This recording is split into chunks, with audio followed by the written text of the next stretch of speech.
No fue la mancha, fue la tranquilidad con la que la escondió. Buenos días, amigos. No les robaré mucho tiempo, solo quiero pedirles que me ayuden a alcanzar el objetivo de 5,000 suscriptores y que se suscriban a mi canal Historias de Engaños. Espero que les guste la historia de hoy, por favor. Denle a me gusta y compartan el video con sus amigos. Les agradezco mucho a todos por ver el video. Que lo disfruten. Entró en la cocina como si nada, en ropa interior, descalza. Cogió mi taza y se sirvió el café que acababa de preparar yo. Se sentó en la encimera, junto al frutero, balanceando una pierna. Normalidad absoluta. Demasiada. Me quedé mirándola. En el cuello, justo bajo la clavícula, había una marca roja. ¿Te has quemado con el secador o qué?, dije, señalando con la barbilla. Marta se rió, pero su risa no llegó a los ojos. Fue breve, mal afinada, como si eligiera el tono sobre la marcha. Se subió el tirante de la camiseta para taparla. No jodas, Sergio, dijo. Una picadura, como todos los años. Febrero. Bebió el café sin mirarme. Luego alzó la vista como si yo fuera el exagerado. El problema. El pesado. Ahí empezó todo. Con una marca que no cuadraba y un café que me supo amargo.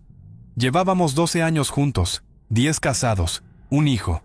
Una vida construida en un piso de San Blas, muebles pagados a plazos y domingos previsibles. Yo nunca fui celoso, jamás revisé su móvil. Nunca pregunté de más. Si salía con amigas, bien. Si llegaba tarde, normal. Pero esa mancha, algo hizo clic, suave, seco, como una fisura. Ese fin de semana estuvo distinta, no fría, todo lo contrario, atenta, demasiado. Me trajo una cerveza sin pedírsela. Me dejó elegir película aunque detesta el cine bélico. Se rió de chistes que ni yo recordaba haber contado bien.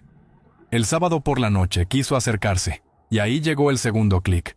No fue como siempre, no hubo deseo. Fue correcto, medido, como cumplir con algo pendiente. Y cuando terminó, me abrazó fuerte, excesivo. Un abrazo sin piel, sin calor, lleno de culpa. Ahí sospeché. Y aún así no hice nada, porque nadie quiere ser el loco, el paranoico, el que convierte una picadura en una traición. Me tragué las dudas. Me convencí de que exageraba, de que dormía mal, de que el trabajo en Alcalá me tenía la cabeza revuelta. Pasaron los días, y cuanto más cariñosa era, más miedo me daba, hasta lo del abrigo.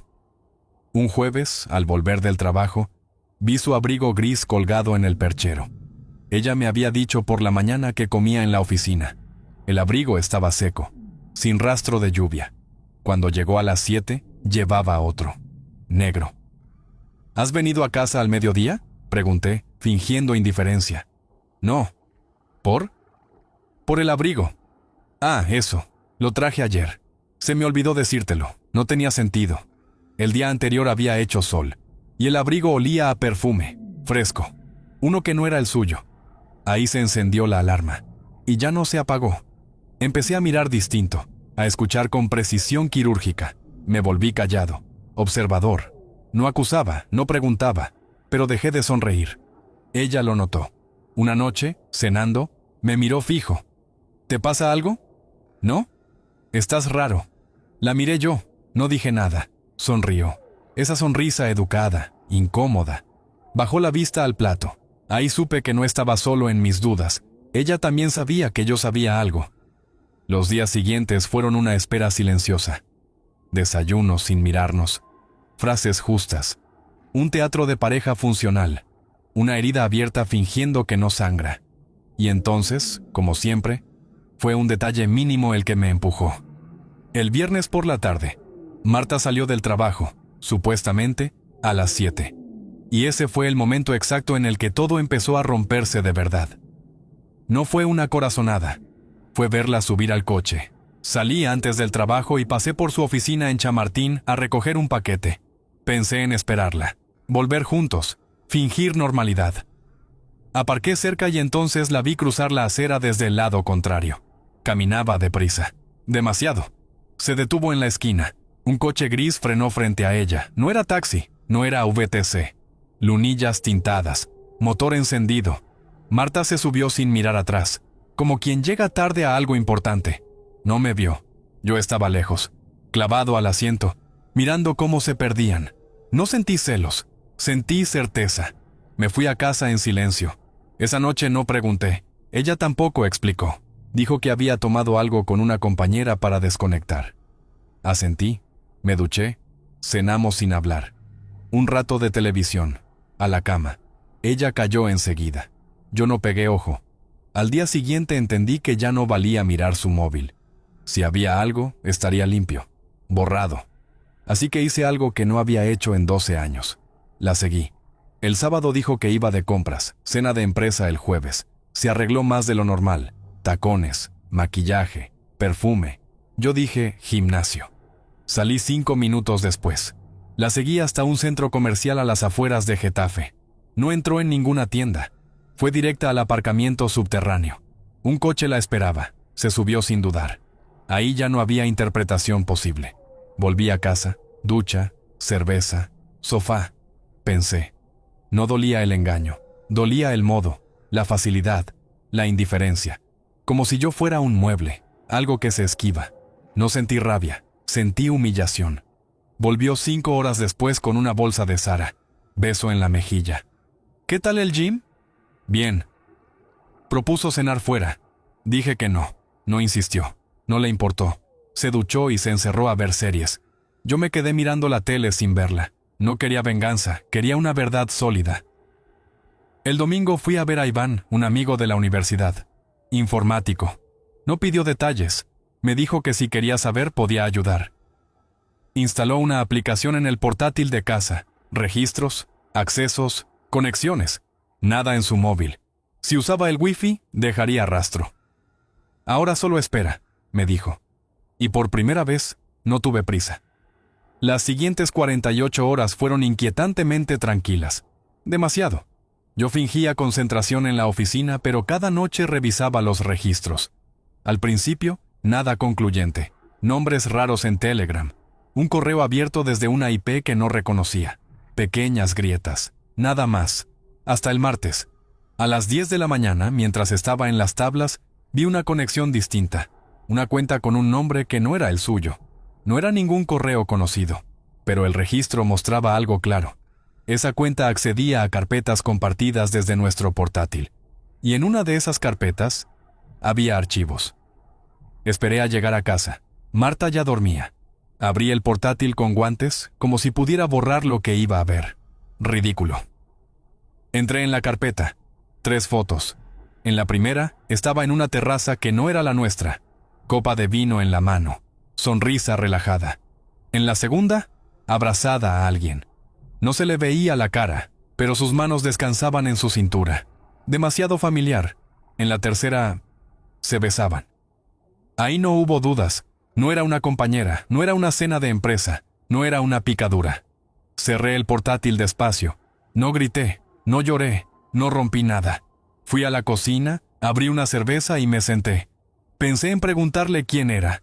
Pensé en sus excusas. Pensé en todo. Y no hice nada. Porque ya no había preguntas, solo decisiones. No la confronté esa noche. Sabía que no saldría nada bueno de mi boca. Esperé al día siguiente, a que el niño estuviera en el colegio, a que la casa quedara en silencio, a poder mirarla sin que me temblara la voz. Salió del dormitorio tranquila, vestida para trabajar, como si nada. «Siéntate un momento», le dije. «Tenemos que hablar». No hubo dramatismo. Mi tono era sereno. Demasiado. Ella lo notó. Se sentó. Cruzó las piernas. «¿Qué pasa?» «No vayas al trabajo. Llama. Di que estás enferma, lo que quieras. Pero no salgas por esa puerta». Su expresión cambió. No enfado. No tristeza. Alerta. Como si ya supiera. «¿Hay alguien más?», pregunté. No levanté la voz. No adorné nada. Bajó la mirada. Se quedó en silencio. Ese silencio lo dijo todo. Cuando alzó la cabeza, tenía los ojos brillantes, pero no lloraba. «No es tan simple», dijo. «Las cosas no son blancas o negras. Algo se encendió dentro de mí. Nada me enfurece más que justificar una traición». «No me cuentes historias», le dije. «Dime la verdad». Entonces llegó el discurso. Soledad, rutina, distancia, necesidad de sentirse deseada. Mientras hablaba, Yo no podía dejar de mirar su boca, la misma que había besado a otro, la misma que me había dicho, te quiero. Y en ese momento entendí algo. Ella pensaba que esto iba de explicaciones, pero para mí ya iba de otra cosa muy distinta, porque cuando la verdad aparece, no siempre gana quien la dice primero. La paré en seco. No sigas, le dije. No quiero oír ninguna explicación que te deje bien a ti y me convierta a mí en el culpable indirecto. Me miró, sorprendida.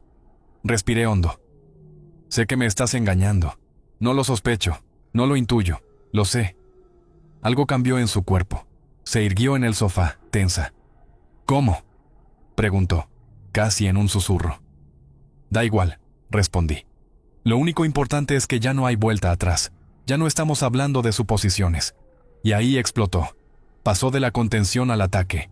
Dijo que no tenía derecho a espiarla, que eso era una invasión, que estaba cruzando límites. Entonces sí alcé la voz, no para insultar, para marcar territorio. No intentes cambiar el foco, le dije. No me conviertas en el malo mientras llevas semanas viéndote con otro a mis espaldas. La discusión se volvió fea. No hubo gritos de película, pero sí palabras afiladas, de las que buscan hacer daño. Me dijo que no sabía cuándo me había vuelto gris, previsible, aburrido. Y yo no sé, le respondí. ¿En qué momento decidiste convertirte en alguien capaz de mentir a la cara sin que te tiemble el pulso? Se levantó. Caminaba por el salón, gesticulando. No entiendes nada. Esto no estaba planeado. Simplemente pasó. Nada simplemente pasa, le dije. Cuando hay mensajes, citas, mentiras y horarios inventados. Eso no es un accidente. Es una decisión repetida muchas veces. Se acercó demasiado. Me señaló con el dedo, a centímetros de la cara. No todo gira en torno a ti. Le aparté la mano de un manotazo seco. No fuerte. Definitivo. No me señales como si fuera un crío, le dije. Estás hablando con tu marido, o con lo que quede de él. Ahí empezó a llorar de verdad. No de pena, de rabia, de verse acorralada. Entre sollozos lo admitió. Sí, había otro. Desde hacía casi un mes, que no pensó que se liaría tanto, que no quería hacerme daño, como si esa frase todavía tuviera valor. ¿Quién es?, pregunté. Me lo dijo, un tipo del trabajo, más joven. Tonterías que se alargaron, cafés que se repitieron, encuentros fuera de la oficina. Mientras hablaba sin que yo se lo pidiera, sentí una mezcla rara, asco y calma. Al menos ya no estaba en la oscuridad. Para, le dije. No necesito imaginar nada. Ya sé suficiente. La miré fijo. La pregunta no es por qué lo hiciste, es qué piensas hacer ahora. Silencio. Ese silencio incómodo que ya conocía demasiado bien. Estoy confundida, dijo. No sé qué quiero. Necesito tiempo. Me reí, no por gracia, por insulto. El tiempo ya lo tuviste, le dije. Lo tomaste sin pedírmelo. No me pidas ahora paciencia. Lo que has roto no se arregla con días ni con promesas vacías. Me levanté. No voy a suplicar, no voy a competir, no voy a hacer de marido comprensivo mientras decides con quién te quedas. Ahí me miró con miedo por primera vez, porque entendió algo esencial. Ya no tenía el control. La discusión terminó con ella encerrándose en la habitación. Yo me quedé en el salón, temblando. Mandíbula apretada, manos cerradas, sin lágrimas, sin escenas, solo con una certeza fría. Algo se había roto para siempre, y esta vez no pensaba quedarme quieto viendo cómo se llevaban lo último que me quedaba, mi dignidad. Porque cuando alguien te empuja hasta ese punto, la calma ya no es resignación, es decisión. No tenía claro qué iban a hacer después, pero había algo que sí sabía con absoluta certeza. No volvería a ser el hombre que había aceptado migajas, silencios y gestos vacíos durante meses. Esa idea, sola y firme, fue lo único que me mantuvo en pie cuando todo lo demás se caía. Esa noche no discutimos más. Me llevé unas cosas al cuarto de invitados. No fue un acto teatral ni una pose de orgullo herido. Fue pura necesidad. No podía compartir una cama con alguien que me había mirado a los ojos para mentir, y acto seguido, me había pedido tiempo, como si aquello fuera una confusión inocente. Cerré la puerta por dentro. No por miedo, por higiene mental. Necesitaba un lugar donde su respiración no me recordara cada segundo lo estúpido que me había sentido. Me quedé tumbado, vestido, a oscuras, sin móvil, sin ruido, solo el techo y mis pensamientos, pasando uno a uno por la conversación de esa mañana, las pausas, las excusas recicladas, ese intento constante de convertir su decisión en una consecuencia inevitable de mis defectos. No dormí, pero cuando la cabeza arde, el cansancio deja de importar. Al amanecer la oí moverse por la casa, despertar al niño, preparar el desayuno con la misma rutina de siempre, como si no acabara de dinamitar nuestra vida. Esperé a que se fueran. No tenía fuerzas para mirarla ni para fingir normalidad. En cuanto cerraron la puerta, encendí el ordenador. No sabía aún el camino exacto, pero necesitaba dirección. Lo primero fue revisar las cuentas, con calma, sin rabia. Transferencias pequeñas, pagos en sitios que no reconocía, reservas hechas con nombres neutros, todo diseñado para no llamar la atención, hasta que encajó. Había estado pagando sus encuentros con dinero común, con lo que habíamos construido juntos, y ahí dejó de ser solo una traición emocional. Se convirtió en algo más grave, más frío. Pasé la mañana ordenándolo todo, descargué extractos, marqué fechas, guardé pruebas en una carpeta sin nombre, dentro de una memoria externa. Nada impulsivo, todo metódico. Después llamé a abogados. 2 llamadas inútiles. La tercera, efectiva. Me citaron esa misma tarde. Un despacho discreto en un barrio que no conocía, lejos de nuestras zonas habituales. El abogado me escuchó sin interrumpir. Cuando terminé, me pidió pruebas. Se las di. Con esto se puede actuar, dijo. Divorcio claro. Buen margen si se hace con cabeza. No le pregunté si estaba bien o mal. No buscaba reparación emocional. Buscaba no volver a perder el control. Salí de allí más ligero. No feliz, pero firme. Por primera vez desde que todo empezó, estaba tomando decisiones por mí. No por mantener una imagen, no por aguantar, por mí. Volví a casa antes que ellos. Me duché, me vestí con cuidado. Preparé la cena, puse la mesa como si fuera una noche importante. Cuando entraron, Marta se quedó quieta. El niño se fue a su cuarto. Ella permaneció de pie, observándome, incómoda. Siéntate, le dije. Vamos a cenar. No me encuentro bien. ¿Lo dejamos para otro día? La miré sin alzar la voz. Si has tenido energía para llevar una doble vida, tienes energía para hablar conmigo media hora. Se sentó. Le expliqué que había hablado con un abogado, que sabía de los gastos, de los lugares, del dinero, que ya no era solo una cuestión de sentimientos, que ahora había consecuencias reales, y que no pensaba seguir mirando hacia otro lado mientras ella intentaba suavizar lo irreversible. No gritó, no se defendió. Dijo que entendía mi dolor, que nunca quiso hacerme daño, que si quería divorciarme, firmaría. Y entonces lo vi claro. Ella pensaba que aquello cerraba la historia, que bastaba con rendirse. Pero para mí, ese instante no fue un final. Fue el punto exacto en el que dejé de reaccionar. Y empecé a decidir. Porque a veces la verdadera victoria no se celebra. Simplemente te devuelve la dignidad. Lo asumió sin oponer resistencia, sin discutir, sin una sola frase que sonara a arrepentimiento real. Como si no estuviera hablando con su marido, sino cerrando un expediente incómodo. Le pregunté si seguía viéndose con él. No respondió. Repetí la pregunta, despacio. Entonces dijo que no, que lo había terminado. Le contesté que me daba exactamente igual, que ese dato ya no cambiaba nada. Lo que importaba era lo otro, la mentira sostenida, la deslealtad consciente, las decisiones tomadas una y otra vez. Y ahora tocaba hacerse cargo. Le pregunté si pensaba disputar la custodia del niño.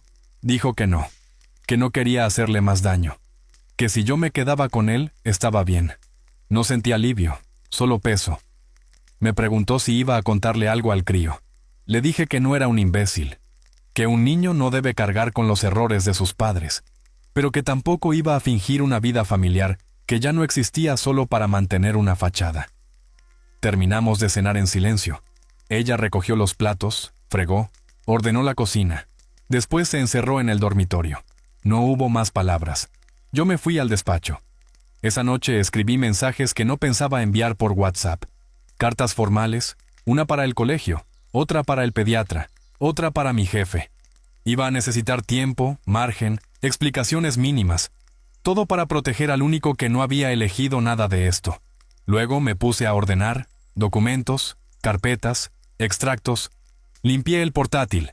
Cerré cuentas compartidas. Eliminé fotos, no por rabia, por necesidad. Si iba a empezar otra etapa, no podía hacerlo arrastrando restos. A la mañana siguiente, ella se marchó temprano. No dejó nota, no avisó, no escribió. Simplemente no estaba cuando salí de la habitación. Me quedé con el niño. Lo llevé al colegio. Volví a casa. Llamé al abogado. Le pedí que preparara todo, pero que aún no moviera papeles. Necesitaba un par de días para dejarlo todo bien atado. Después llamé a mis padres. Sin detalles. Solo lo justo para que entendieran que las cosas iban a cambiar. Más tarde hablé con la dirección del colegio. Les expliqué que estábamos en proceso de separación. Les pedí que estuvieran atentos por si el niño mostraba cambios. Me ofrecieron apoyo. Me dijeron algo que no olvidé. A veces el silencio es más sano que una convivencia llena de tensión. El viernes por la noche, cuando volvió, yo ya tenía una maleta preparada. Le dije que tenía dos opciones: quedarse en la habitación de invitados mientras cerrábamos el proceso, o pasar unos días en casa de su madre. Me miró con los ojos apagados. No había enfado, ni tristeza, solo agotamiento. Dijo que se iría con su madre. Cogió la maleta y se fue. Sin besos, sin abrazos, sin despedidas. Cuando cerré la puerta no sentí alivio, pero tampoco dolor. Sentí algo parecido a orden, a una calma incómoda, pero limpia. Me senté en el sofá, encendí la tele, no miré la pantalla, dejé que el tiempo pasara. Lo peor ya había ocurrido, pero lo verdaderamente difícil estaba empezando. Los días siguientes fueron una mezcla extraña de rutina y silencio. Ella no volvió a dormir en casa, se instaló con su madre. Aunque no había firma todavía, ya vivíamos como si el divorcio fuera un hecho. Solo nos comunicábamos por mensajes prácticos, horarios, deberes, recogidas, alguna cita médica, alguna reunión escolar. No llamaba, no preguntaba cómo estaba, no intentaba acercarse. Y aunque a veces pensé que una disculpa sincera habría cambiado algo, al menos me ahorré promesas falsas. Ella aceptó el precio de lo que hizo con rapidez, sin intención de reparar nada. Un martes por la tarde, mientras comíamos, el niño levantó la vista y preguntó con esa calma que solo tienen cuando algo no encaja: «Papá, ¿por qué mamá ya no duerme aquí?». No había reproche, no había tristeza, solo una necesidad infantil de entender. Y en ese momento supe que lo más duro no iba a ser rehacer mi vida, sino aprender a decir la verdad sin romperle la inocencia. Porque cuando todo se derrumba, no gana quien se va primero, gana quien se queda para sostener lo que importa. Le contesté con una respuesta que llevaba días ensayando en silencio. Le dije que a veces los adultos se rompen por dentro, que mamá y papá habían tenido muchos problemas y que, cuando eso pasa, lo más sano es vivir en casas distintas. No para dejar de quererse como familia, sino para dejar de hacerse daño. No lloró, no protestó, se quedó callado, masticando despacio. Cuando terminó el plato, levantó la vista y me preguntó si iba a seguir viendo a su madre todos los días. Le dije que sí, que eso no iba a cambiar. Asintió, se bajó de la silla y se fue a su cuarto a jugar como si no acabáramos de tocar algo enorme. Ahí entendí algo incómodo. Por mucho que intentemos protegerlos, los niños ya saben. Siempre saben antes de que se lo pongas en palabras. Esa noche recibí un mensaje de Marta. Decía que necesitaba verme, sin el niño. Que no quería discutir ni pedir nada, solo hablar. Acordamos el jueves a las 6, en una cafetería discreta cerca de Atocha. Llegué puntual. Ella ya estaba allí. Agua sobre la mesa. El móvil boca abajo.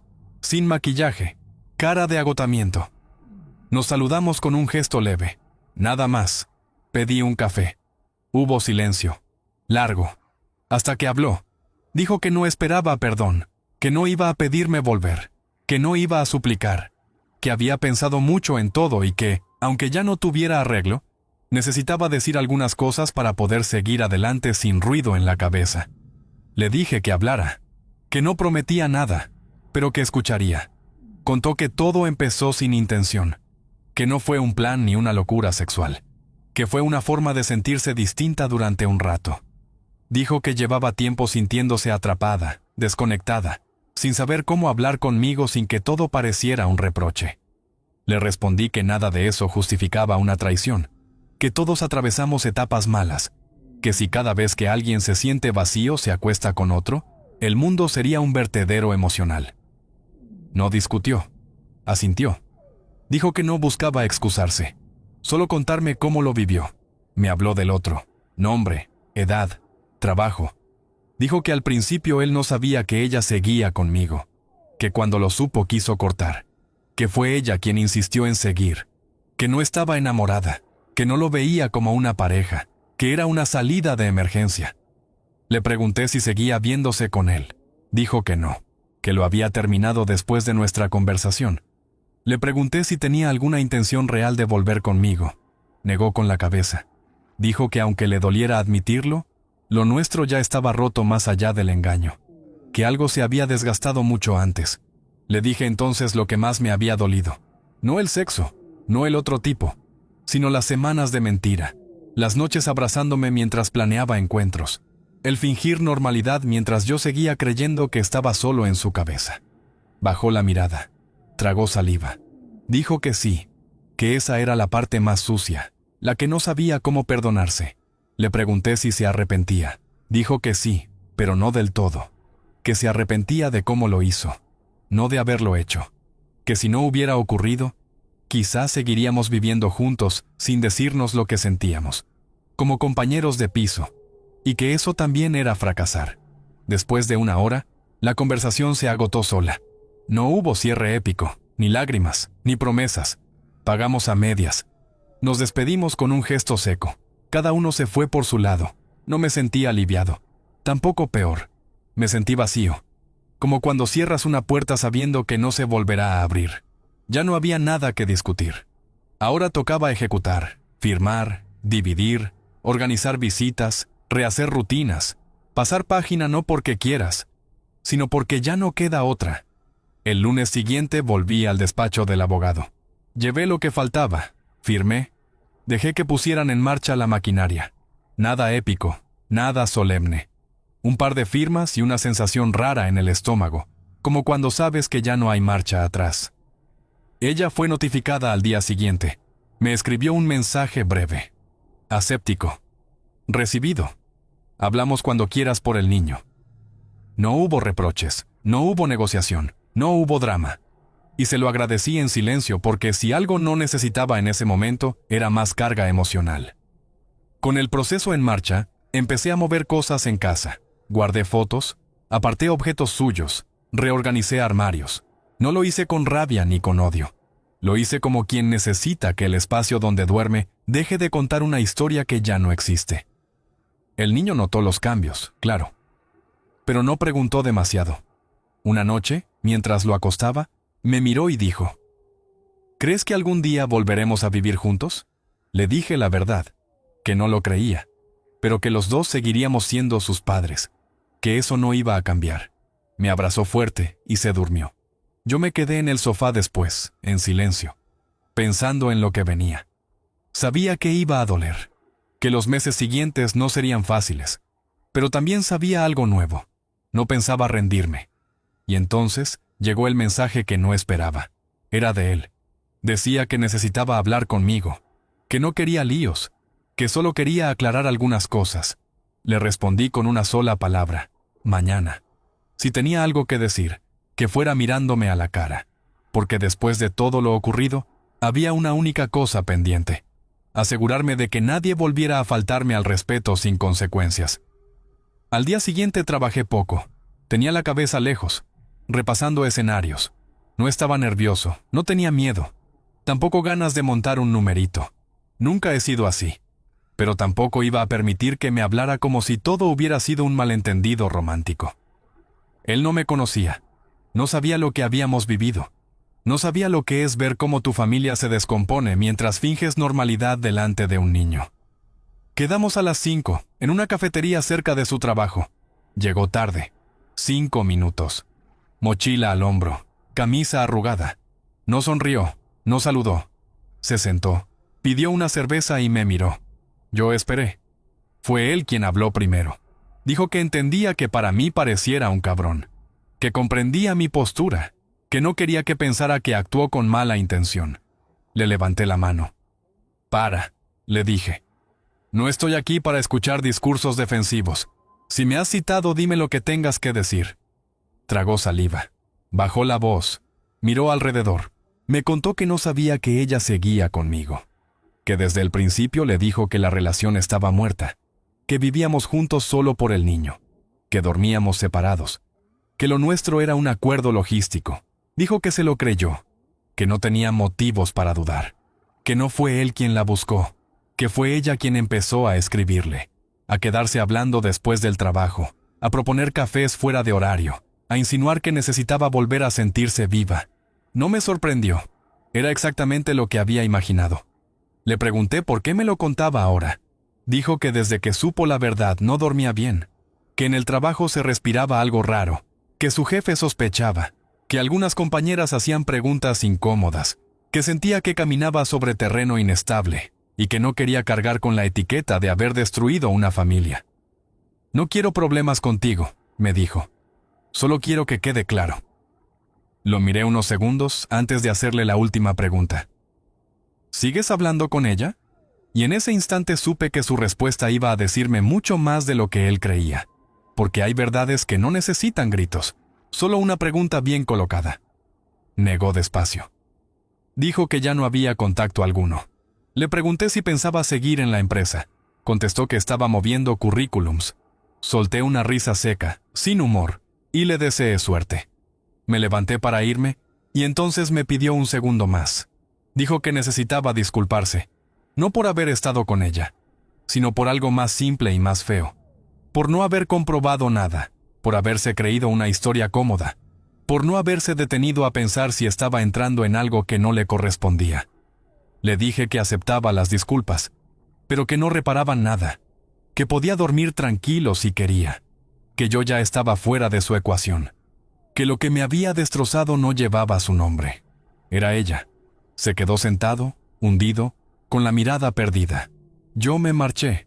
No hacía falta decir nada más. No necesitaba gritarle ni humillarlo. Su cara ya reflejaba todo lo que cualquier palabra habría intentado provocar. Esa noche regresé a casa con la cabeza más ligera. No en paz, pero estable. Saber exactamente cómo habían ocurrido las cosas no borraba el dolor, pero lo ordenaba. Ya no quedaban huecos para la imaginación ni escenarios inventados. Solo hechos, elecciones. Una cadena clara sobre la que empezar de nuevo. Al día siguiente, Marta pasó a recoger más cosas. Media hora. Ni un minuto más. Así lo habíamos acordado. Yo me quedé en el salón con el niño viendo una serie absurda mientras ella iba y venía con cajas. En un momento se acercó y pidió hablar a solas. Le pedí al crío que fuera al baño y me quedé con ella en la cocina. ¿Has hablado con él?, preguntó. Sí. ¿Y? Le dije que me había contado lo que yo ya sabía, que le creí, que no tenía interés en comentarlo con ella. Me miró como si hubiera dicho algo cruel. Dijo que ella no lo había buscado, que no entendía por qué él había querido ponerse en contacto conmigo. Ya no me importa, le respondí. Solo quiero firmar y cerrar esto cuanto antes. Le dolió. Lo noté en el gesto rígido, en el silencio incómodo. Me pidió que, cuando todo acabara, al menos intentáramos llevarnos bien por el bien del niño. Eso no depende de mí, le dije. Depende de cómo actúes tú. Se fue. Cerré la puerta y me quedé mirando el pasillo vacío. Y entonces, ocurrió algo inesperado. Por primera vez desde que todo empezó, sentí que volvía a tener el control. No de la situación, que ya estaba rota, sino de mí mismo. Ya no reaccionaba desde el golpe, ni desde la rabia. Ahora elegía. El proceso legal avanzó rápido. En pocas semanas tuvimos fecha, oficina neutral, abogados presentes. Ella llegó puntual. Nos dimos la mano. Firmamos sin cruzar una palabra. No hubo lágrimas.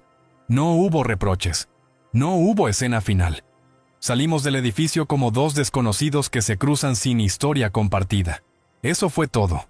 Al volver a casa me senté en el sofá y abrí una cerveza. No para celebrar, no para anestesiarme, solo como un gesto automático, como quien marca el final de una etapa y se permite respirar. La casa estaba más vacía, pero ya no pesaba. Había silencio, sí, pero también claridad. Lo peor había quedado atrás. Lo que venía no sería fácil, pero tampoco iba a destruirme. Delante tenía una vida nueva, imperfecta, con horarios distintos, rutinas nuevas, muchas preguntas sin respuesta, pero era mía. Y por primera vez en mucho tiempo, no dependía de nadie más que de mí.